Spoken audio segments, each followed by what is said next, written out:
স্পষ্ট হচ্ছে যুক্তরাষ্ট্রের বর্ধিত শুল্কের অভিঘাত। ক্রেতা প্রতিষ্ঠান থেকে আসতে শুরু করেছে দাম কমানোর প্রস্তাব। দেরিতে শিপমেন্ট করাও প্রস্তাব দিচ্ছে কেউ কেউ। যুক্তরাষ্ট্র কেন্দ্রিক যাদের রপ্তানি, মূলত তাদের মধ্যে শুরু হয়েছে দুশ্চিন্তা। সংকট সামাল দিতে নানামুখী উদ্যোগ নিচ্ছে সরকার, কিন্তু সহসা সমাধানের পথ খোলা নেই। বিশ্লেষকরা বলছেন, দুদেশের মধ্যে বাণিজ্য হিস্যা নিশ্চিতে আলোচনার বিকল্প নেই। এক্ষেত্রে বাড়াতে হবে সক্ষমতা। রিমন রহমানের রিপোর্ট। রাজধানীর উত্তরার উইকিটেক্স বিডি ক্রেতাদের সঙ্গে উৎপাদক প্রতিষ্ঠানের সম্পর্ক স্থাপনই এই প্রতিষ্ঠানের কাজ। যুক্তরাষ্ট্রের বর্ধিত শুল্কারোপে ক্রমান্বয়ে তৈরি হচ্ছে চাপ। প্রতিদিনই ক্রেতা প্রতিষ্ঠান থেকে দেয়া হচ্ছে শর্ত।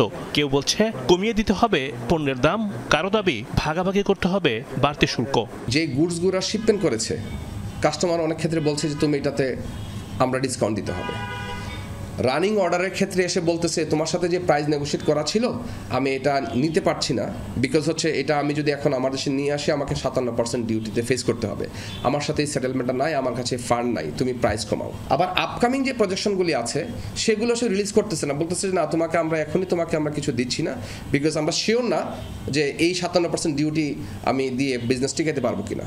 যুক্তরাষ্ট্রের একাধিক ক্রেতা প্রতিষ্ঠান এরই মধ্যে চিঠি দিয়ে দামের বিষয় স্পষ্ট করতে তাগাদা দিয়েছে।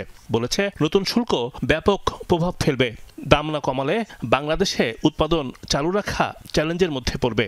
এই ক্রেতা প্রতিষ্ঠানের মন্তব্য, মার্কিন যুক্তরাষ্ট্রের শুল্ক ব্যাপক হারে বৃদ্ধিতে অনেক কোম্পানির জন্য বাংলাদেশ থেকে সরাসরি পণ্য আমদানি করা খুব একটা আকর্ষণীয় হবে না, বরং চীন থেকে আরো কমে মিলবে পণ্য। আমরা ইম্পোর্টেড ফেব্রিক এবং অ্যাক্সেসরিজ দিয়ে শুধুমাত্র সিএমটি অ্যাড করি। সিএমটি কত? 25%। তাহলে একটা 25% কাটিং অ্যান্ড মেকিং কস্টের যে ইন্ডাস্ট্রি, এই ইন্ডাস্ট্রিতে কাস্টমার যদি আপনাকে প্রেশার করে আপনি প্রাইস কমান, কতটুকু কমাবেন?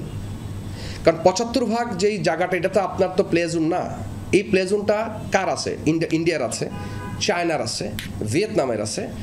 ডোনাল্ড ট্রাম্পের বাড়তি 37% শুল্কে সবচেয়ে বেশি সংকটে পড়েছে তৈরি পোশাক খাত।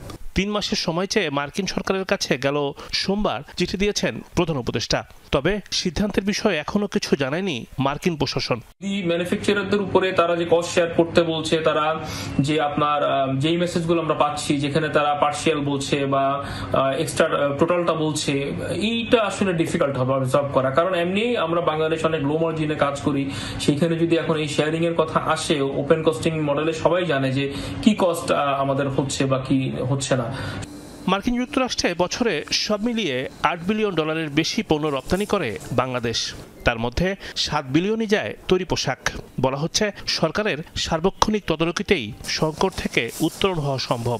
9 তারিখের আগে যেগুলো শিপমেন্ট হয়েছে সেগুলো আগের নিয়মে, আগের ট্যারিফে, আর 9 তারিখের থেকে যেটা হবে সেটা নতুন ট্যারিফে যে পড়বে সেটা শিপড অন বোর্ড। সো এই জিনিসটাও আসলে আমরা পুরোপুরি পেপার পাইনি, বায়াররা এটা নিয়ে কথা বলছে উদ্বিগ্ন, কিন্তু আমরা আবার এটাও চিন্তা করি যে এটা একটা সমাধান আসবে, বিকজ আমাদের সরকার এটা নিয়ে কথা বলছে। শুল্ক ও অশুল্ক বাধা দূর করতে বাংলাদেশে মার্কিন পণ্যের অবাধ বাজার তৈরি করতে চায় সরকার। ধারণা, এতেই কমে আসবে দুই দেশের বাণিজ্য ঘাটতি। রিমন রহমান, যমুনা নিউজ, ঢাকা।